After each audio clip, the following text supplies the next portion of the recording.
Hello everyone, welcome back to my channel. This side Siddhi and आज की class में हम सभी डिस्कस करने वाले MHI 03 जो आप सभी का स्टोरियोग्राफी है। तो जितने भी student IGNOU MA history second year के स्टूडेंट हैं, आप सभी को पता है कि अभी आपका 14 जून को हमारा MHI 03 का एग्ज़ाम होने वाला है।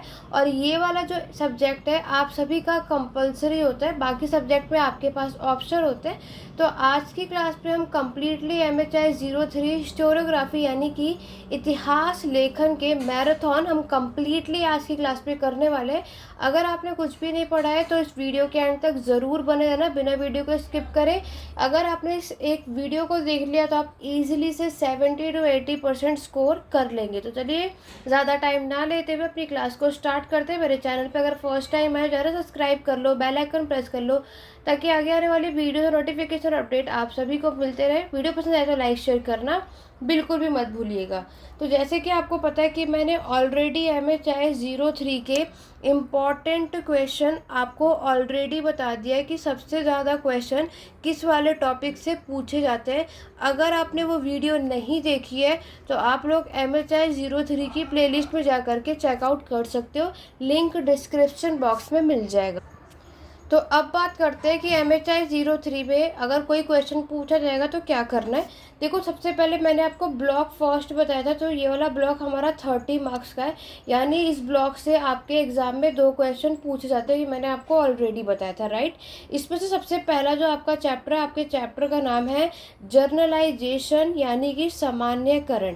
तो सबसे पहले हम ये डिस्कस करते हैं कि अगर आपके एग्जाम में सामान्यकरण जर्नलाइजेशन पूछा जाएगा तो इसका मतलब क्या होता है। देखो, जर्नलाइजेशन नाम से आपको काम समझ आ रहा है कि यहाँ पर देखो हिस्टोरियोग्राफी क्या होती है। ये होती है आपकी हिस्ट्री राइटिंग यानी इतिहास लेखन। यहाँ पर आपके इतिहासकार बुक्स लिखते हैं, हिस्ट्री राइटिंग लिखते हैं। हमें इतिहास यानी जो हमारे पास्ट में जो भी इंसिडेंट्स हुआ है उसके बारे में हमें बताया जाता है, उसे कहते हैं हिस्टोरियोग्राफी, इतिहास लेखन। इतिहास के बारे में बताने में अगर हम बात करें, आज अगर आपको हिस्ट्री पढ़नी है, उसका अध्ययन करना है, तो ये सब तब कब होगा, सामान्यकरण यानी जर्नलाइजेशन का इसमें बहुत इम्पॉर्टेंट रोल रहता है।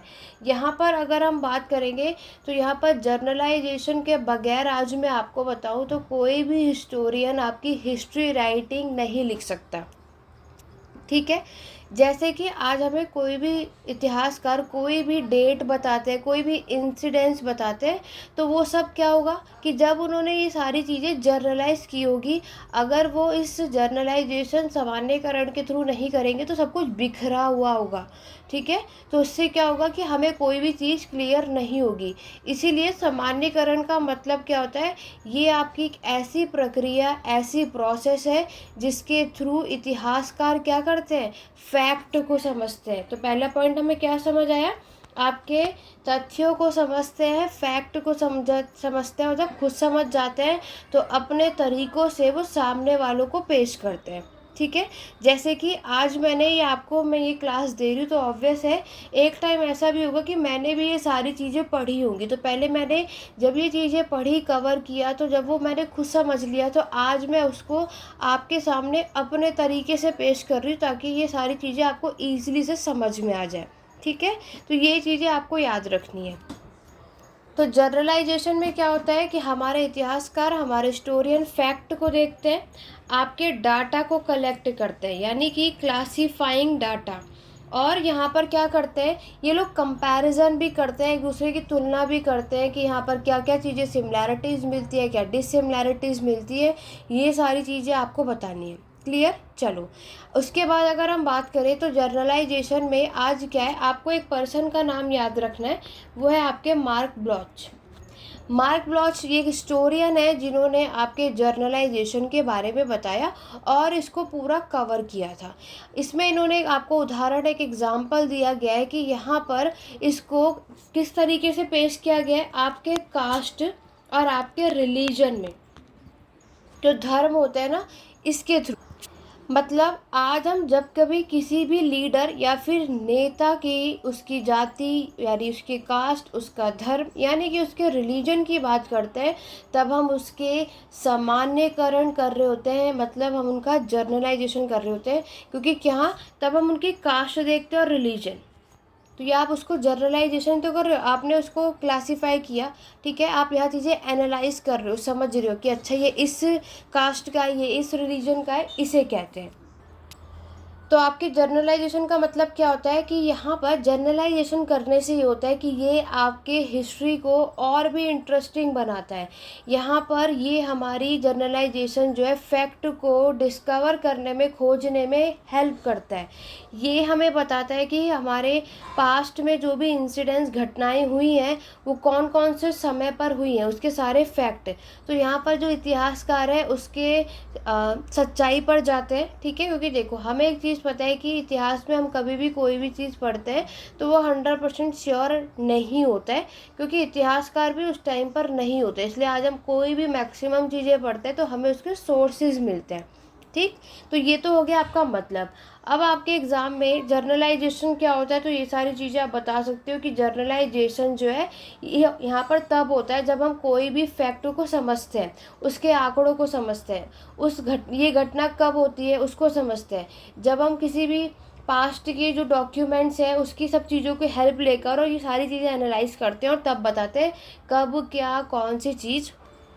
नेक्स्ट आपसे जर्नलाइजेशन का टाइप्स यानी श्रेणियाँ या फिर कह सकते हो प्रकार पूछा जाता है। तो याद रखना कि इसके जो प्रकार होते हैं वो 3 तरीके के होते हैं। एक होता है आपका लो लेवल, दूसरा होता है आपका मिडिल लेवल, उसके बाद होता है आपका वाइड लेवल, मतलब निम्न स्तरीय, मध्य स्तरीय, व्यापक स्तरीय। निम्न स्तरीय वो होता है कि जब हम किसी भी फैक्ट को या किसी भी घटना यानी कि इंसिडेंट्स को यहाँ पर बताते हैं, कोई स्पेसिफिक, उसे कहते हैं लो, ठीक है, यानी निम्न स्तरीय कहते हैं।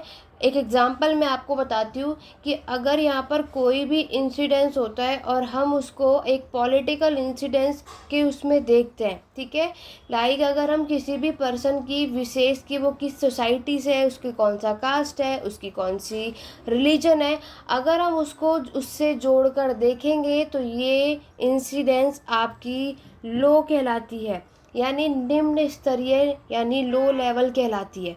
मध्य स्तरीय मिडल लेवल की अगर मैं बात करूं तो यहाँ पर इतिहासकार कोई भी विशेष व्यक्तित्व की और किसी भी पर्सन का अध्ययन करने के साथ आपके जो टाइम पीरियड है उसके आगे और पीछे की कड़ियों को जोड़ता है। मतलब आज अगर मान लो कि कोई भी वॉर होता है, फर्स्ट बैटल ऑफ पानीपत या रशियन वॉर हुआ, फ्रेंच रेवोल्यूशन हुआ, तो ये सारी चीज़ें आखिर हुई तो क्यों हुई, तो इसके आगे और पीछे दोनों की कड़ियाँ जोड़ते हैं कि अगर ये पीछे हुआ तो उसका रीज़न क्या है और अगर ये वॉर हुआ तो इसके आगे अंजाम क्या होगा।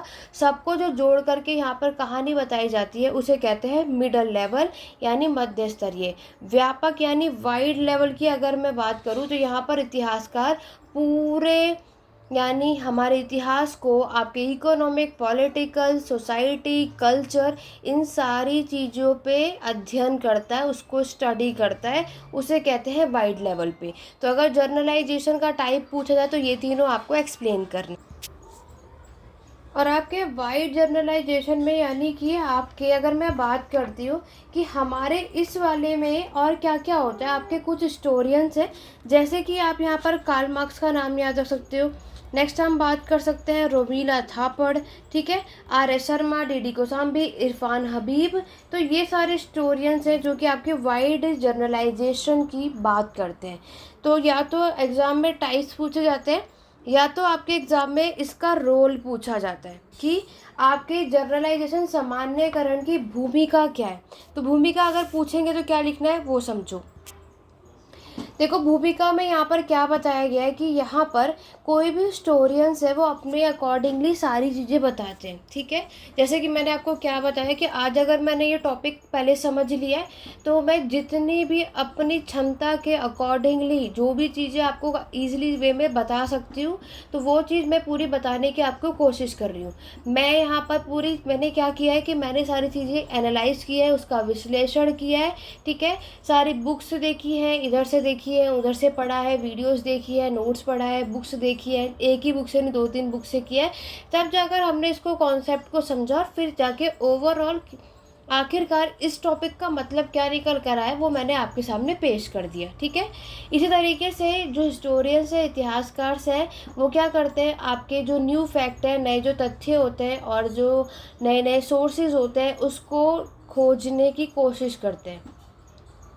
ठीक है, तो ये होता है आपका जर्नलाइजेशन। चलो, जर्नलाइजेशन की भूमिका भी हम समझ गए। अब हम आते हैं आपके सेकंड चैप्टर की तरफ। हमारा जो सेकंड चैप्टर है उसका नाम है कॉशन। ठीक है, या कॉसेशन भी बोल सकते हैं।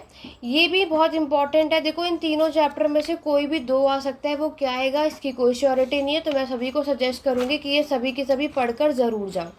अब अगर मैं बात करती हूँ इस चैप्टर की, नेक्स्ट है आपका कॉसेशन, कार्य कारण संबंध। ठीक, बहुत ही इजी सिंपल है।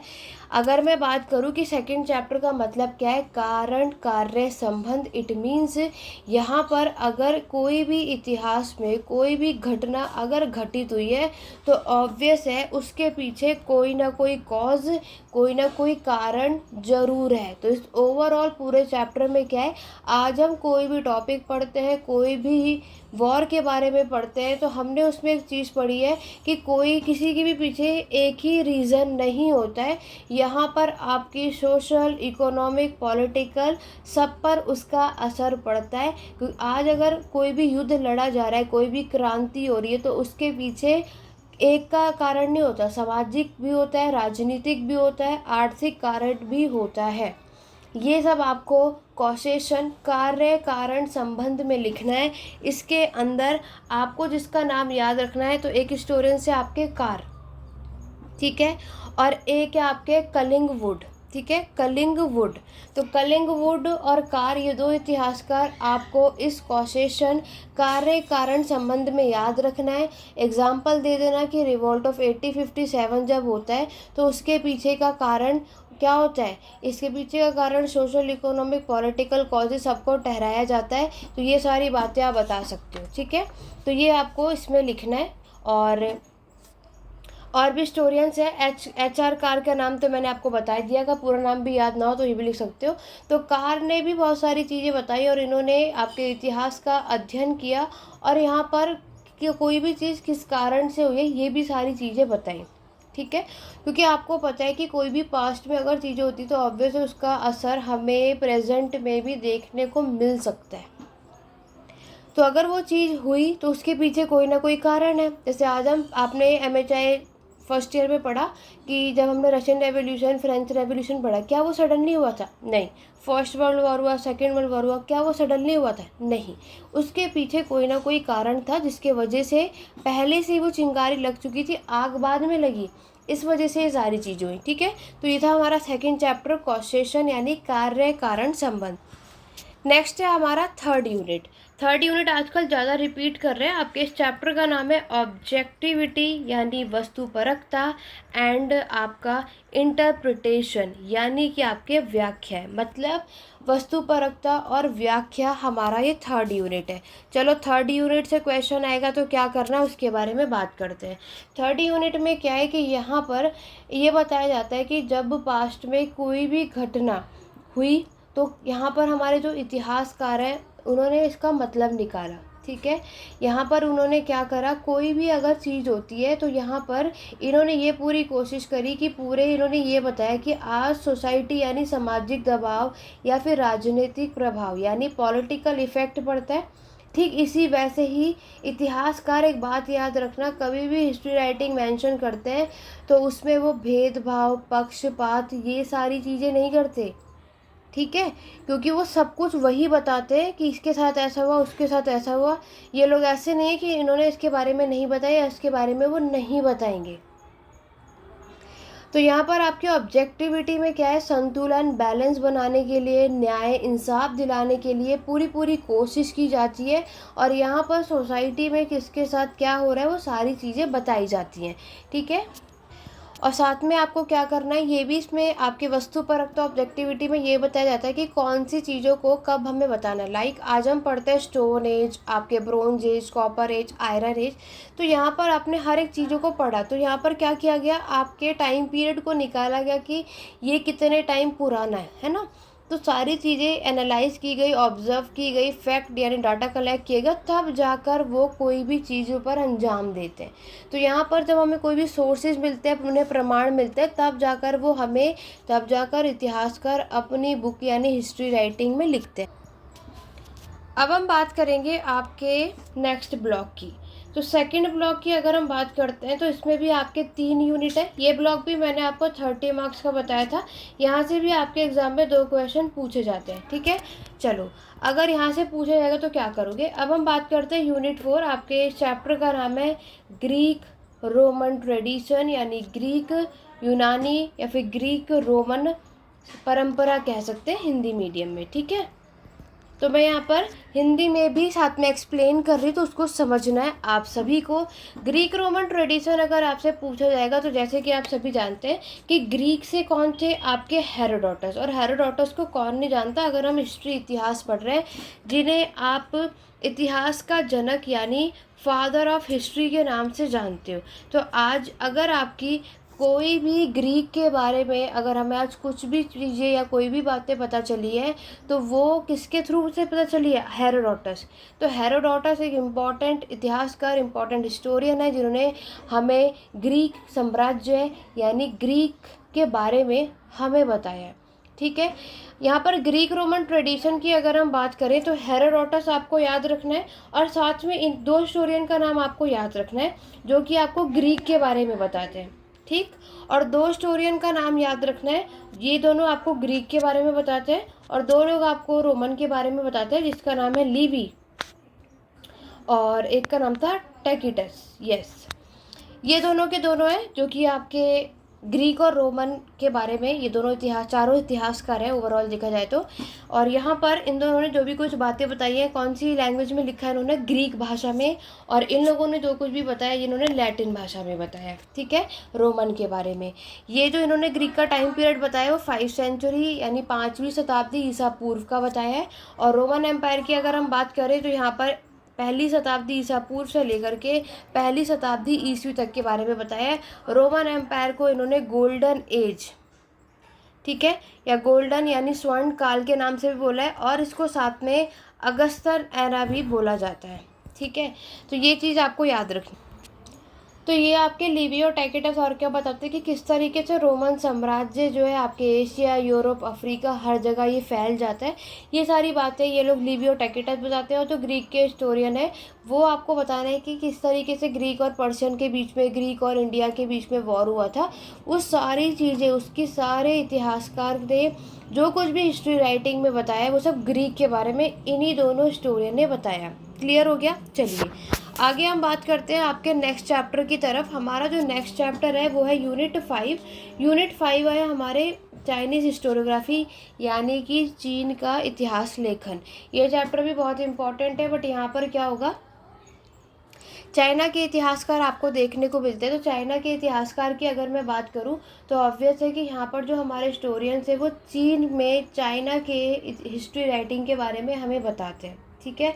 तो यहाँ पर आप देखोगे जैसे कि हमने ऑलरेडी पढ़ा है आपने फर्स्ट ईयर में कि आपके कन्फ्यूजनिज्म ये एक फिलॉसफी थी, रिलीजन नहीं था, ये हम पहले भी दे चुके हैं। इसके बारे में यहाँ पर बताया गया है। नेक्स्ट आपके चाइना की ह्यूमैनिज्म, मानवतावाद के बारे में बताया गया है। तो ये सारी चीज़ें बताई गई हैं आपके चाइना की हिस्ट्री राइटिंग में। और चाइना में हमारे मोनार्की यानी राजतंत्र है, आपकी कुछ डायनेस्टीज़ ने रूल किया है, लाइक आपकी संग डायनेस्टी, जो डायनेस्टी, हन डायनेस्टी, किन डायनेस्टी।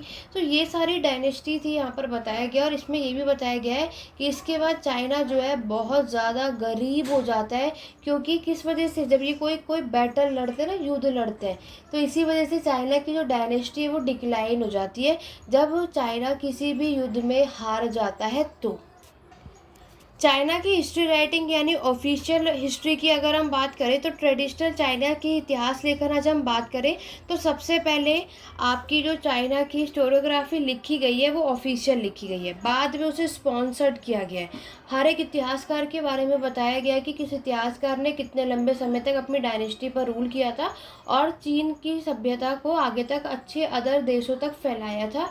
ये सारी बातें आप यहाँ देखोगे, ठीक है।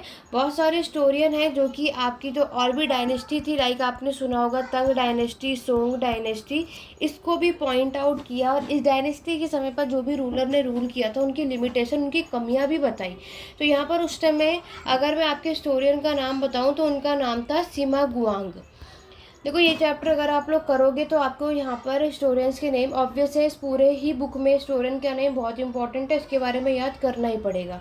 तंग डायनेस्टी के बारे में बताने के लिए आपके कुछ स्कॉलर हैं, लाइक आपको नाम याद रखना है, जू झिलजी ऐसा कुछ नाम है, ठीक है। इन्होंने एक बुक लिखी थी, इनके बुक का नाम था ऑन हिस्ट्री, ये इनकी बुक का नाम है। इसी तरीके से सोंग डायनेस्टी के बारे में आज हमें जिसने बताया उनका नाम था सीमा गुआंग, इन्होंने भी बुक लिखी थी, इनकी बुक का नाम था comprehensive mirror for the aid of government, for the aid of government, ये भी बुक इन्होंने लिखी थी। तो यहाँ पर ये किताब लिखने का मतलब क्या है कि इन लोगों ने हिस्ट्री राइटिंग लिखी थी और चाइना के बारे में बताया था कि चाइना में कौन कौन सी डायनेस्टीज आती हैं और कौन कौन से हिस्टोरियंस यानी इतिहासकारों ने यहाँ पर आपको जो रूलर्स हैं उन्होंने रूल किया था, ठीक है। ये सब कुछ आपको इस चैप्टर में लिखना है। अब अगर हम बात करते हैं आपके नेक्स्ट चैप्टर की, जो कि हमारा यूनिट 7 है। यूनिट 7 हमारा भी बहुत इंपॉर्टेंट है, ये आपका अर्ली ट्रेडिशन के ऊपर है। तो ये वाला ब्लॉग भी बहुत अच्छा है, ज़रूरी नहीं है सब कुछ पूरा MHI03 पढ़कर जाओ। देखो मैं आपको मैक्सिमम टॉपिक इस मैराथन क्लास में बता दे रही हूँ, आपकी चॉइस है कि कौन से ब्लॉग करो। स्टार्टिंग के 3 से 4 ब्लॉग भी कर लोगे तो भी 60 से 70% ईजिली से कवर करके हो जाएगा। अब आपकी चॉइस है कि आपको कौन सा चैप्टर करना है और कौन सा नहीं। तो यूनिट 7 जो है वो है आपका अर्ली इंडिया के ट्रेडिशन पर यानी इतिहास लेखन की परंपराओं के बारे में आपको बताना है। जिसमें अगर मैं बात करूँ तो इसमें सबसे पहले आपको किसके बारे में बताना है, वैदिक दानुस्तुति, हिंदी में भी वैदिक दानुस्तुति ही कहते हैं, इसके बारे में आपको बताना है, ठीक है। नेक्स्ट देखो ये 6 पॉइंट याद रखना जब आपके एग्जाम में क्वेश्चन आएगा।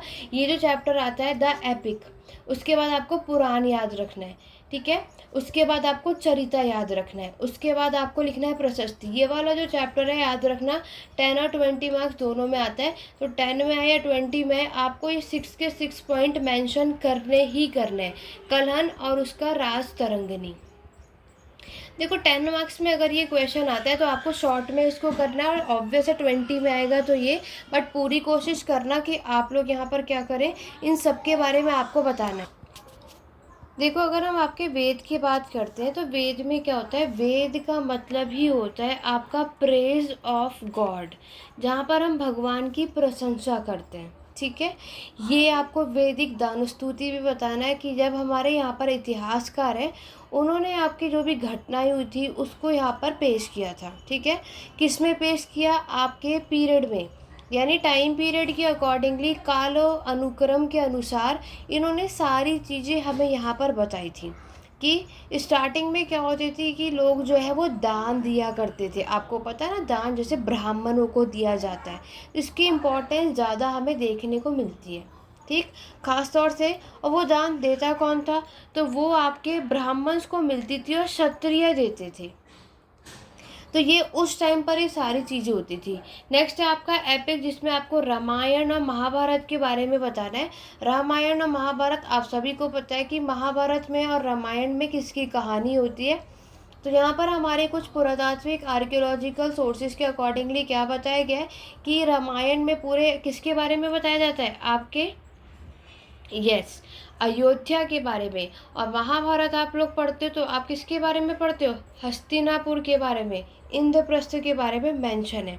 महाभारत में 2 भाइयों के बीच में जो लड़ाई होती है वो हमें बताया गया है। और रामायण में आपके किसके बारे में, इसके बारे बताने में यहाँ पर कोई नीड है नहीं। उसके बाद आते हैं आपके पुराण के बारे में। पुराण आप सभी को पता है कि आज पुराण के बारे में हम पढ़ते हैं, जिसमें 18 पुराण होते हैं। पुराण में भी एक हमारा एक हिस्टोरिकल रिकॉर्ड्स है, जहाँ पर हमें बहुत सारे रूलर डायनेस्टी सबके बारे में बताया जाता है। इसमें आपके जैसे कि आपका धर्मशास्त्र होता है, मनुस्मृति होती है ना।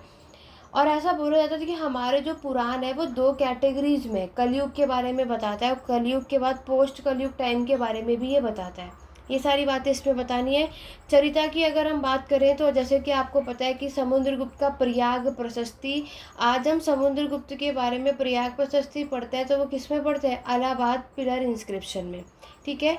और इसको कंपोज किसने किया था? समुद्रगुप्त के बारे में आज हम किसी भी कहीं भी पढ़ते हैं तो वो है आपका इलाहाबाद पिलर इंस्क्रिप्शन, या फिर जिसे आप प्रयाग प्रशस्ति के नाम से भी जानते हो।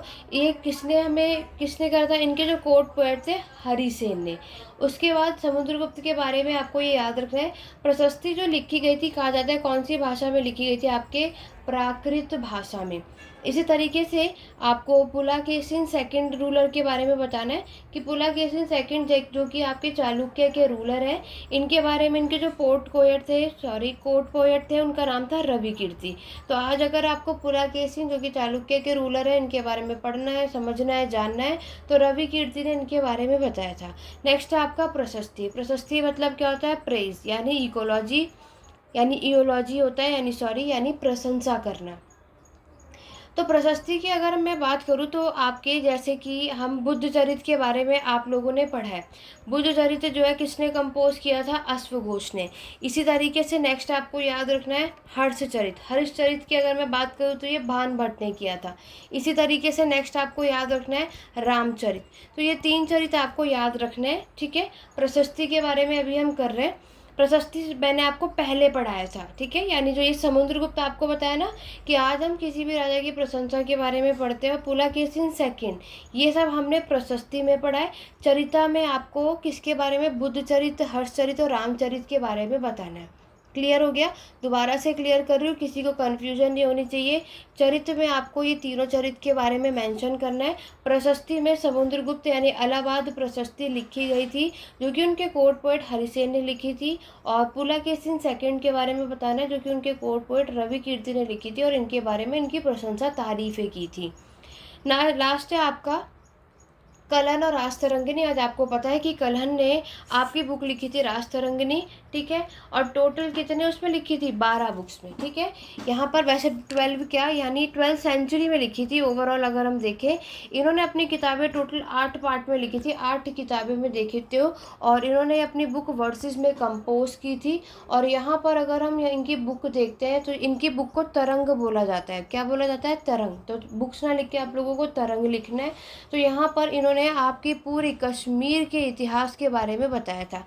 तो ये सारा कुछ आपको इस चैप्टर में करना है। यूनिट 7 दोबारा से बता रही हूँ, ये जो चैप्टर है 10 या 20 मार्क्स में मिल जाता है। 10 में 20 में आपको ये 6 के 6 पॉइंट करना है। मार्क्स के अकॉर्डिंगली आपको इस पॉइंट को अच्छे से एक्सप्लेन करना है। इसी के साथ हमारा जो स्टार्टिंग के दोनों ब्लॉक थे, यानी कि टोटल हमने आपके 7 यूनिट तक कवर कर लिया है। तो अगर आपने स्टार्टिंग के दोनों ब्लॉक अच्छे से कर लिए तो आपके अभी तक 60 मार्क्स तक का एग्ज़ाम डन होता है। अब बढ़ते हैं आपके नेक्स्ट ब्लॉक की तरफ जो कि हमारा है थर्ड ब्लॉक। थर्ड ब्लॉक भी बहुत अच्छा है। तो इस वाले में अगर मैं बात करूं तो आपके यूनिट 10 और 11 ज़्यादातर आता है, लेकिन अभी पिछली बार इन्होंने यूनिट 9 से भी पूछ लिया था। बट देखो इसमें आपको यूनिट 10 में क्या करना है, इसमें हम बात करेंगे आपके यूनिट 10 में दिल्ली सल्तनत और आपके मुगल्स के इतिहास लेखन के बारे में। तो यूनिट 10 भी करना। लास्ट टाइम यूनिट 11 से क्वेश्चन नहीं आया था जिसमें आपको माइक्रो ओरल हिस्ट्री के बारे में बताना होता है। इनमें से कोई एक ही आता है। और अगर उन्होंने लोकल हिस्ट्री पूछ लिया तब तो आपको ये यूनिट 11 भी ज़्यादातर रिपीट होता ही होता है। बट दिसंबर 2023 में इन्होंने यहाँ से ना पूछ करके यूनिट 9 से यानी दिल्ली सल्तनत का ही क्वेश्चन पूछ लिया था। तो ये वाला ब्लॉक भी हमारा ईजिली से 40 मार्क्स का होता है। तो आप लोग ये वाला ब्लॉक भी पढ़कर जा सकते हो। इसमें जो आपका यूनिट 8, ठीक है, इसमें 4 यूनिट है ना, तो इसमें आपका यूनिट 8 और यूनिट 9, लास्ट टाइम इन्होंने यूनिट 8 से पूछ लिया था। यूनिट 8 आपका मेडिएवल हिस्टोरियोग्राफी है वेस्टर्न का, और यूनिट 8 में से एक ही क्वेश्चन इन्होंने पूछा, जो कि पूछा गया था क्रिश्चियन की इतिहास लेखन के बारे में।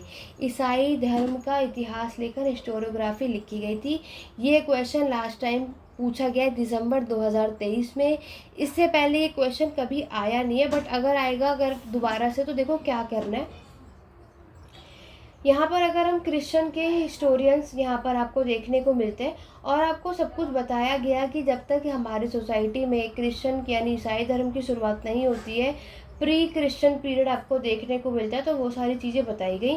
धीरे धीरे इसका विकास हमारे यूरोप में हुआ, और यूरोप में हमें पता है कि वहाँ पर सबसे ज़्यादा आपके फ्यूडलिज्म, फ्यूडल लॉर्ड का कंट्रोल रहा था। मोनार्की सिस्टम ज़रूर था, फ्यूडलिज्म, सामंतवाद क्या होता है, ये सारी बातें आपको पता है।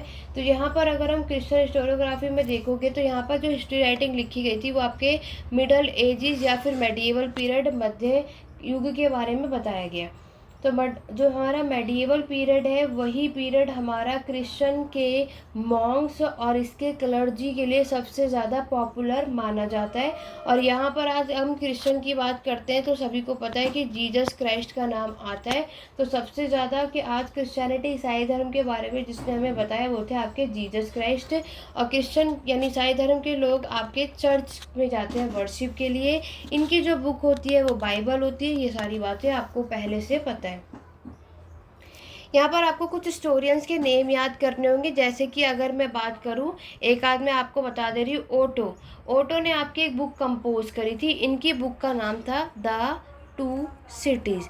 इन्होंने ये बुक कंपोज की थी 1146 में, ठीक है, जिसके अंदर इन्होंने पूरे आपके इतिहास के कॉन्सेप्ट को यहाँ पर बताया गया कि किस तरीके से यहाँ पर हमें ट्रांजिशन देखने को मिला, कि लोगों ने आपके क्रिश्चियन को यहाँ पर फॉलो करना स्टार्ट कर दिया था, किस तरीके से मेडिएवल के पीरियड में रेनेसांस, पुनर्जागरण का टाइम पीरियड आता है, इनलाइटनमेंट आता है। ये सारी बातें इन्होंने, रेनेसांस, इनलाइटनमेंट, जो आप लोग फर्स्ट ईयर में ऑलरेडी पढ़ चुके हो, यानी पुनर्जागरण और आपका ज्ञान उदय, इनके बारे में इन्होंने अपनी बुक में बताया। इसमें मेडिएवल के समय पर किस तरीके से कैथोलिक चर्च ने अपना पूरा कंट्रोल बना रखा था, ये सारी बातें इन्होंने अपने इस इतिहास में, हिस्टोरियोग्राफी इतिहास लेखन में मेंशन किए। क्लियर हो गया? चलो, तो ये तो मैंने इसलिए बता दिया क्योंकि लास्ट टाइम यहाँ से क्वेश्चन आए, अदरवाइज यहाँ से क्वेश्चन पूछा नहीं जाता था, बट इस बार आया तो इसलिए मैंने आपको ये चीज़ें कराई।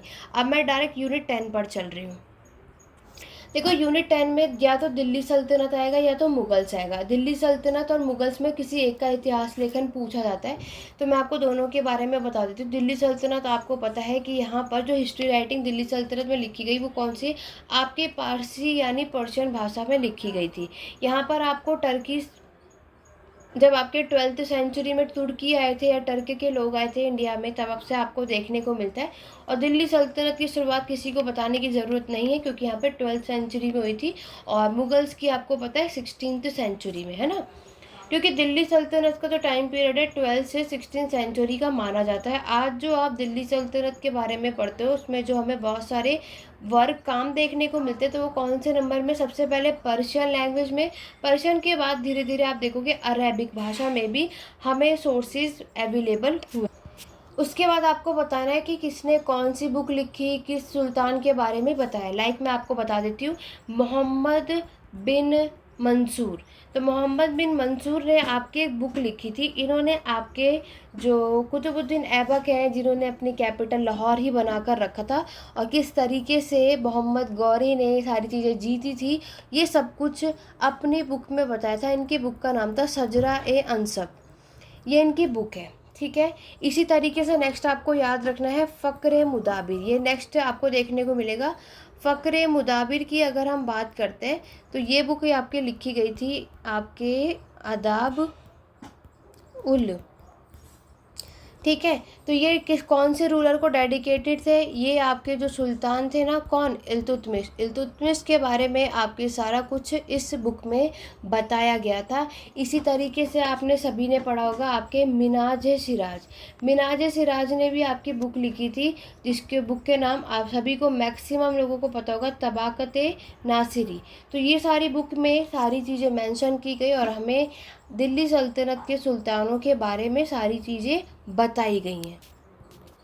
अब हम बात करते हैं आपके यूनिट 10 में ही मुगल्स के बारे में। ठीक है, दिल्ली सल्तनत में इस तरीके से करना है। मुगल्स की हिस्टोरियोग्राफी से क्वेश्चन आएगा, देखो तब क्या करना है। मुगल्स से भी बहुत अच्छा क्वेश्चन आता है। मुगल्स में सबसे पहले आपको पता है बाबर ने रूल किया था। ठीक, बाबर ने अपनी बुक जो है, जिसकी बुक का नाम था बाबरनामा, या फिर जिसे आप तुझके बाबरी के नाम से जानते हो। बाबर और एक जहांगीर, ये दो ऐसे रूलर है जिन्होंने अपनी खुद की बुक यानी ऑटोबायोग्राफी खुद ही लिखी थी। बाकी सबके आपको बायोग्राफी देखने को मिलती है। तो मुग़ल एम्पायर के यानी जो बाबर है, इन्होंने अपनी बाबरनामा लिखी और अपने बारे में सारी बातें डिस्क्राइब करी थी कि किस तरीके से इन्होंने अपना कंट्रोल बनाए रखा, अपना सारा एक्सपेंशन किया था। और बाबर को, ये एक आपके पर्शियन राइटर थे, यानी इन्होंने अपनी जो किताब लिखी थी आपके पर्शियन भाषा में लिखी गई थी, ऐसा कहा जाता है। एक तो बाबर की बुक याद रखना और दूसरा जहांगीर, यहीं पर मेंशन कर रही हूँ। जहांगीर ने भी अपनी जहांगीरनामा, ये दोनों ही बुक आपकी यहाँ पर लिखी गई, जिसे आप तुझके जहांगीरी के नाम से भी जानते हो। तो ये दोनों ही बुक ऑटोबायोग्राफी है। तो ये बुक यहाँ पर लिखी गई थी और ये दोनों ही आपकी पर्शियन लैंग्वेज में लिखी गई थी। ठीक है, अब अगर हम बात करते हैं कि नेक्स्ट रूलर की, सुल्तानों की, तो नेक्स्ट आपके बाबर के बाद आते हैं हुमायूं। हुमायूं के बारे में अगर हम बात करें तो हुमायूं ने नेक्स्ट रूलर यहाँ पर रूल किया था। और हुमायूं की आपको सभी को पता है, इनकी बहन थी आपकी गुलबदन बेगम। गुलबदन बेगम ने आपकी हुमायूंनामा लिखी थी और हुमायूं के रिलेटेड सारी बातें यहाँ पर बताई थी। और जो कि आपको क्या देखने को मिलता है कि हुमायूं के बारे में हमें इन्होंने बताया, जो कि इनकी बायोग्राफी थी। ठीक है, हुमायूं के बाद आपके आते हैं अकबर। अकबर के बारे में सेपरेटली भी क्वेश्चन अब से पूछा जाने लगा है कि अकबर के ऑफिशियल या फिर अकबर के नॉन ऑफिशियल हिस्टोरियन। अभी लास्ट टाइम इन्होंने पूछा था, तो याद रखना कि मुग़ल का क्वेश्चन अगर करोगे, या तो ये आपके मुग़ल्स का डायरेक्ट पूछेंगे, तब आपको मुग़ल्स के सारे रूलर को एक्सप्लेन करना है। अदरवाइज ये सेपरेटली अकबर के ऑफिशियल और नॉन ऑफिशियल हिस्ट्रीज़ के बारे में भी पूछा जाता है। अकबर के बारे में अगर हम बात करते हैं तो मैंने आपको बताया कि अकबर के ऑफिशियल और नॉन ऑफिशियल दोनों आपको मिले। देखो, अगर हम बात करते हैं कि यहाँ पर नॉन ऑफिशियल के अंदर, तो आपको इसके अंदर किसका नाम याद रखना है? निज़ामुद्दीन अहमद। ठीक है, निज़ामुद्दीन अहमद आपको याद रखना है। नेक्स्ट आपको याद रखना है अब्दुल कादिर बदायूनी। ये दोनों इम्पॉर्टेंट हिस्टोरियन हैं जिन्होंने अकबर के बारे में हमें बताया था। ठीक है, और इन्होंने आपकी बुक भी लिखी थी, तवाक़त अकबरी। तो अब्दुल कादिर बदायूनी ने आपके साथ में एक काम और किया था। क्या काम किया था कि इन्होंने आपके महाभारत को ट्रांसलेट किया था from Sanskrit to Persian. Sanskrit से फारसी भाषा में महाभारत को ट्रांसलेट करने वाले अकबर के टाइम पीरियड में अब्दुल कादिर बदायूनी थे। साथ ही साथ इस समय इन्होंने अकबर के टाइम पीरियड को 3 वॉल्यूम में इन लोगों ने एक्सप्लेन किया था। ये सारी बातें नॉन ऑफिशियल में लिखी। इन लोगों ने अकबर की पहली वॉल्यूम के बारे में बताया कि किस तरीके से यहाँ पर हुमायूं के मरने के बाद अकबर राजा बना था 14 साल की उम्र में। दूसरे जो इनकी वॉल्यूम थी, और इन्होंने ये बताया कि जब अकबर राजा बन गया था तो स्टार्टिंग के 14 साल तक उन्होंने कैसे रूल किया, क्या क्या काम किया। और जो तीसरी वॉल्यूम लिखी थी उसमें पूरा बायोग्राफी अकबर के बारे में यहाँ पर लिखी गई थी। नेक्स्ट है आपका ऑफिशियल में अगर हम बात करें तो आपको यहाँ पर याद रखना है, आपने सुना होगा अकबरनामा और आपकी आईन अकबरी, जो कि ये दोनों की दोनों आपके अबुल फजल ने लिखी थी। तो आईन अकबरी जो है, इसको पूरे कितने पार्ट में डिवाइड किया गया है? 5 बुक्स में, जिसमें आपके इंपीरियर हाउस होल्ड के बारे में बताया, अकबर के टाइम के एम्परर, मिलिट्री, सिविल, और 3rd बुक में इनके पूरे जुडिशियल, इनका एडमिनिस्ट्रेशन, प्रशासन सिस्टम कैसा था। चौथी जो बुक थी आपके आईनी अकबरी की, उसमें इन्होंने पूरी हिंदू की philosophy, science, social custom, literature यानी साहित्य के बारे में बताया था। और जो इनकी 5th बुक थी, इसमें अकबर के बारे में, इनके एंसेस्टर, इनके पूर्वज, इन सब के बारे में आईनी अकबरी में मेंशन किया गया। ठीक है, तो अकबर में ये सारी बातें करना है। जहांगीर मैंने आपको बता ही दिया कि तुझके जहांगीरी यहाँ पर लिखी गई थी, और साथ ही साथ आपको ये सारी चीज़ें बतानी है। जहांगीर के बाद जो आपके नेक्स्ट आते हैं, आप सभी ने उनका नाम सुना है, यस, शाहजहाँ। शाहजहाँ के नाम आपको याद रखना है। तो शाहजहाँ के टाइम पर इनके जो स्टोरी ने आपको याद रखना है, मुस्तैमिद खान। मुस्तैमिद खान ने आपकी बुक लिखी थी इकबाल नामा। ठीक है, इकबाल नामा ए जहांगीरी, ये बुक इन्होंने लिखी थी, यहाँ पर बताया था। और इकबाल नामा आपकी जो बुक लिखी गई है, ये शाहजहाँ के बारे में लिखा गया था। साथ ही साथ शाहजहाँ के टाइम पर बादशाह नामा भी लिखा गया, जो कि अब्दुल हामिद लाहौरी ने लिखा था। तो शाहजहाँ के बारे में आपके किसने बताया था? तो ये बताया था आपके अब्दुल हामिद लाहौरी। ठीक है, इन्होंने बताया था। इन्होंने आपके एक बुक लिखी थी, इनका बुक का नाम था बादशाह नामा। बादशाह नामा में शाहजहाँ के बारे में 20 साल तक के, यानी शाहजहाँ के समय का 20 साल का इतिहास इन्होंने इस बुक में मेंशन किया है। और एट द एंड हमारे जो लास्ट रूलर होते हैं वो होते हैं आपके, यस, औरंगज़ेब। औरंगज़ेब हमारे लास्ट होते हैं। औरंगज़ेब के बारे में बताने वाले, इनकी बुक लिखी गई थी आलमगीर नामा। आलमगीर नामा को लिखने वाले पर्सन का क्या नाम है? यस, मिर्ज़ा मोहम्मद कासिम। मिर्ज़ा मोहम्मद कासिम आपको याद रखना है, जो कि ये वो इतिहासकार हैं जिन्होंने इस बुक में हमें औरंगज़ेब के बारे में बताया था। और एट द एंड 1707 में औरंगज़ेब की डेथ हो जाती है, और यहीं पर हमारा मुग़ल डायनेस्टी का अर्ली फेज़ ख़त्म हो जाता है। तो ये सब आपको इस वाले यूनिट 10 में कवर अप करना है। क्लियर हो गया? चलिए आगे बढ़ते हैं। नेक्स्ट अगर हम बात करते हैं आपके नेक्स्ट ब्लॉक की बात करते हैं, यूनिट 11 आप सभी खुद पढ़ लेना कि ओरल, माइक्रो, और ये लास्ट टाइम ये नहीं आया था, बट फिर भी आप लोग इसको कवर करके एक बार रीड जरूर करके जाना। अब मैं आपके ब्लॉक 4 की बात करती हूँ। ब्लॉक 4 में भी इंपॉर्टेंट चैप्टर है, यूनिट 12, 13 और 14। ठीक है, पॉजिटिविस्ट ट्रेडिशन, मार्क्सिस्ट और आपके एनाल स्कूल। देखो, एनाल स्कूल के बारे में बताती हूँ। एनाल स्कूल के बारे में अगर पूछा जाएगा तो क्या करना, तो आपको इसके अंदर 2 स्टोरियन के नाम याद रखने हैं। एनाल स्कूल की अगर हम बात करें तो इसके बारे में हमें किसने बताया था? पहला आपको मार्क ब्लॉच का नाम याद रखना है, और दूसरा आपको लूसीन। ठीक है, लूसीन फेबर। ये दोनों स्टोरियन इस एनाल स्कूल के बारे में बहुत ज़्यादा इंपॉर्टेंट है। एनाल स्कूल ऑफ हिस्टोरियोग्राफी आपकी इमर्ज होती है, और इससे रिलेटेड एक जर्नल भी लिखा गया था। इनके जर्नल का नाम आपको याद रखना है, एनाल्स दी हिस्टोरिया, ठीक है, इकोनॉमिक्स एट सोसले। मतलब अगर हम बात करें कि एग्जैक्ट ये बुक का नाम है क्या, तो ये आपको याद रखना है, annals of economic and social history.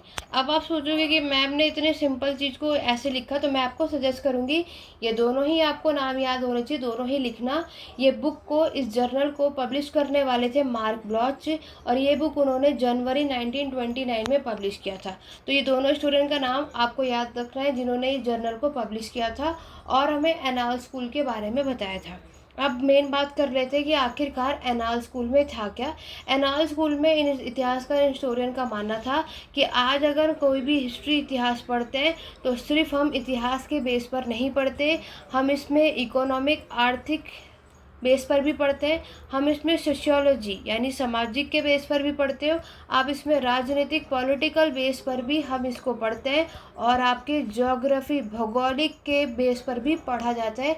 अगर हमने इतिहास को इन चारों से कनेक्ट करके नहीं पढ़ा तो इतिहास हमारा क्या है? इनकम्प्लीट है। ये सारी बातें इतिहासकार ने एनाल स्कूल में हमें बताया था। जैसे कि आज आप सभी जानते हो, हम मुगल पीरियड पढ़ते हैं, मौर्यंस पढ़ते हैं, रशियन एवोल्यूशन पढ़ते हैं, रिवॉल्ट ऑफ 1857 पढ़ते हैं। आज आप कोई भी चीज़ें पढ़ते हो, चाहे आपने स्टोन एज पढ़ा है, चाहे हड़प्पन सभ्यता पढ़ते हो, तो उसमें हमने ये सारी चीज़ें उसमें ऐड ऑन करके पढ़ा है। चलो, यूनिट 13 आप लोग खुद कर लेना, यहाँ से कभी क्वेश्चन आता है कभी नहीं, मैक्सिमम 12 और 14 से ही आता है। हमारा जो यूनिट 12 है ये आपका पॉजिटिविस्ट ट्रेडिशन। तो मैंने आपको पहले भी बताया था ये चैप्टर ज़रूर आएगा, या तो पॉजिटिविस्ट ट्रेडिशन पूछेगा या तो रांकियन ट्रेडिशन। पॉजिटिविस्ट ट्रेडिशन अगर आपसे पूछा तो पॉजिटिविस्ट फिलोसफी ये किस पर, आपके साइंस पर बेस्ड होता है। यहाँ पर ज़्यादातर फैक्ट पर बिलीव किया जाता है, रिलीजन पे नहीं किया जाता। यहाँ पर क्या होता है कि इनका मानना था हिस्टोरियंस का कि हम ऑब्जर्वेशन से ही हमें नॉलेज यानी कि ज्ञान मिलता है। पॉजिटिविस्ट में अगर हमें हिस्टोरियन का नाम याद रखना है तो वो है आपके अगस्ट कॉम्टे। अगस्ट कॉम्टे आपके फ्रेंच फिलोसोफर हैं जिन्होंने पॉजिटिविस्ट फिलॉसफी को फैलाया था। और अगस्ट कॉम्टे आपके यूनिवर्सल लॉ को पूरे तरीके से सपोर्ट करते हैं, ठीक है। और यहाँ पर जो आपके अगस्ट कॉम्टे हैं वो आपके हेनरी डी सेंट साइमन जो कि एक यूथोपियन सोशलिस्ट है, इनसे भी बहुत ज़्यादा प्रभावित थे। कॉम्टे सिर्फ आपके हेनरी से ही नहीं, वो आपके John Locke, David Hume, Immanuel Kant, इन सभी से सबसे ज़्यादा प्रभावित थे। अगस्त कॉम्टे ने आपकी 2 किताबें लिखी थी, आपको उस बुक के नाम याद रखने। पहला जो इन्होंने बुक लिखी थी उस बुक का नाम था the course of positivist philosophy, ठीक है, ये इन्होंने बुक लिखी थी। दूसरी इन्होंने बुक लिखी थी the course of positivist politics. एक है फिलॉसफी, एक है पॉलिटिक्स। अगस्त कॉम्टे ने साथ ही में आपके 3 सिद्धांत बताए थे, जिसमें आपके थियोलॉजिकल, मेटाफिजिकल, पॉजिटिविस्ट, मतलब यहाँ पर इन्होंने सब चीज़ें क्या बताई। मेन जो है पॉजिटिविस्ट ट्रेडिशन में इन्होंने आपके ऑब्जर्वेशन की बात करी है, ठीक है। और यहाँ पर इन्होंने क्या बताया कि जब हमारी एक बचपन, चाइल्डहुड की एज होती है, जब ये वो टाइम था जब रिलीजन चलता था, आज से कम 400 या 500 साल पहले, जब लोग जो है पूरे तरीके से जुडाइज़म हुआ, इस्लाम हुआ, बुद्धिज़्म हुआ, क्रिश्चियनिटी हुई, इन सब में अकॉर्डिंगली सोसाइटी चलती थी। मतलब ऐसा माना जाता था कि अगर ऊपर से कोई पत्थर, कोई रॉक, चट्टान गिरी है तो ये भगवान के वजह से हुआ है, क्योंकि इस पर साइंटिफिक मेथड का कोई यूज़ किया ही नहीं, उसके बेस पर कोई सोचता ही नहीं था। फिर जब हमारी दूसरी स्टेज आती है जिसे हम मेटाफिजिकल स्टेट कहते हैं, तो यहाँ पर क्या होता है कि धीरे धीरे उन्हें ये फील होता है कि ये जो पत्थर है बहुत ज़्यादा भारी होगा, हैवी होगा, जिसकी वजह से वो ऊपर से रीज़न गिर गया। लेकिन एक्चुअल में ये जो मिडल एज का टाइम होता है, इसमें एक्चुअल में हमें पता नहीं होता कि इसका आखिरकार कारण क्या है। हमने बोल तो दिया कि ये जो गुड्स है ये सबसे ज़्यादा हैवी है इसलिए हुआ, लेकिन हमने यहाँ पर कोई चीज़ बताई नहीं। फिर लास्ट जो आपकी पॉजिटिव स्टेज होती है उसे कहते हैं ऑब्जर्वेशन। यहाँ पर हम क्या इसको करते हैं, ऑब्जर्व। इसी में आपका पॉजिटिविस्ट के बाद आता है इम्पीरियल ट्रेडिशन, ठीक है। क्या आता है आपका, देखो नेक्स्ट जो आता है वो आता है हमारा इम्पीरियस ट्रेडिशन। इम्पीरियस मतलब यहाँ पर इस पे फोकस एक्सपीरियंस पे किया है। जिस तरीके से हमारे पॉजिटिविस्ट ट्रेडिशन में ऑब्जर्वेशन पे फोकस करते हैं, इसी तरीके से एम्पीरियस ट्रेडिशन में, ये ग्रीक वर्ड है और बोला गया है कि यहाँ से एक्सपीरियंस से हमें नॉलेज आती है। पॉजिटिविस्ट ट्रेडिशन में स्टोरेज ने क्या कहा है, ऑब्जर्वेशन से हमें नॉलेज आती है, दोनों में फ़र्क है, ठीक है। फिर हम बात करते हैं आपके रांकियन ट्रेडिशन की। रांकियन ट्रेडिशन के बारे में मैं आपको बता देती हूँ। रांकियन ट्रेडिशन में आपको इन पर्सन का नाम याद रखना है, लियोपोल्ड वॉन रांके। देखो वीडियो पसंद आ रही है तो जल्दी जल्दी एक बार सभी लाइक और शेयर कर देंगे, और चैनल पे फर्स्ट टाइम हो चैनल को सब्सक्राइब कर लो। और MHI 03 से रिलेटेड किसी को नोट चाहिए तो आप लोग ले सकते हो, 8881969880।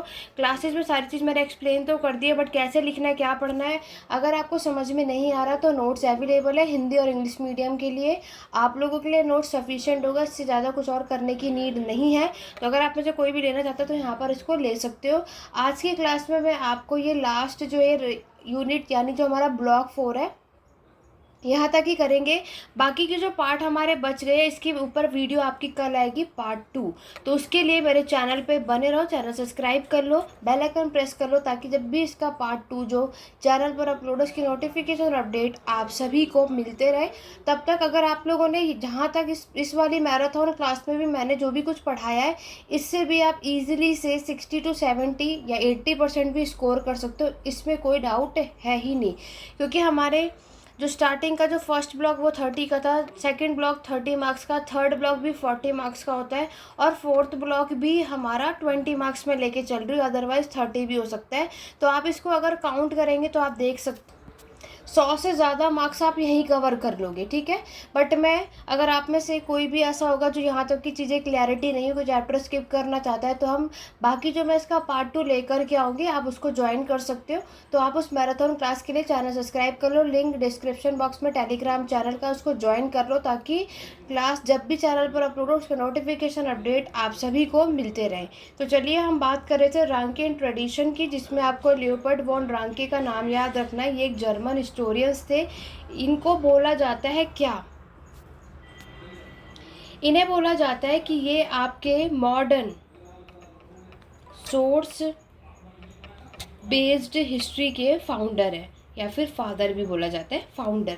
इन्होंने हिस्ट्री राइटिंग में नया नया ट्रेडिशन स्टार्ट किया था, इसीलिए इन्हें मॉडर्न हिस्टोरियोग्राफी, आधुनिक इतिहास लेखन का फाउंडर भी बोला जाता है। इन्होंने अपनी एक बुक लिखी थी, रांके ने। इनकी बुक का नाम था decline and fall of the Roman empire, ठीक है। ये बुक इन्होंने लिखी थी, और यहाँ पर ये आपके ह्यूम और वॉल्टेयर से बहुत ही ज़्यादा इंस्पायर थे रांकेन की अगर हम बात करें तो एक एम्पीरियंस थे। ये एक्सपीरियंस से ही सबसे ज़्यादा मानते थे, ये मानते थे एक्सपीरियंस से ही हमें नॉलेज आती है। नॉलेज को इन्होंने दो तरीके से देखा। एक तो इन्होंने प्रायोरिटी दी थी आपके प्राइमरी सोर्स को, कि आज जो हमें सबसे पहला प्राइमरी सोर्स मिलता है इसको ज़्यादा से ज़्यादा इन्होंने प्रेफरेंस दिया था। सेकेंडरी सोर्स होता है जिसमें लोग लिखते हैं, ठीक है, जो कि लोगों के द्वारा प्रोड्यूस होता है। रांकेन का मानना था कि आज जो भी हुआ है वो फैक्ट है। तो रांकेन का मानना है कि जो हुआ है वो फैक्ट है, वही बताया जाएगा। इमेजिनेशन की बातें कोई भी हिस्ट्री राइटिंग में नहीं लिखी जाती। तो इस तरीके से ये सारी बातें आपको रांकेन ट्रेडिशन में लिखना है। तो ये सारी चीज़ें हमने आपके स्टार्टिंग के 4 ब्लॉक जो कि इम्पॉर्टेंट है, तो ये अगर आपने अच्छे से कवर कर लिया तो भी आप लोग ईजिली से कर सकते हैं। बट इसके बाकी की जो टॉपिक्स अभी हमारे जो बचे हैं वो पार्ट 2, इस पर आपको मेरे चैनल पर कल चैनल पर इसकी वीडियो देखने को मिलेगी। उसके लिए चैनल को जल्दी से सब्सक्राइब कर लो। आज की क्लास कैसी लगी कमेंट करके ज़रूर बताना, और जब आप सभी एग्ज़ाम देकर आएंगे तो मुझे ज़रूर बताना कि आप लोगों की इस मैराथन क्लास के थ्रू कितनी ज़्यादा हेल्प हुई। तो स्टूडेंट आज की वीडियो में बस इतना ही, मिलते हैं अपने नेक्स्ट वीडियो में। Thank you for watching.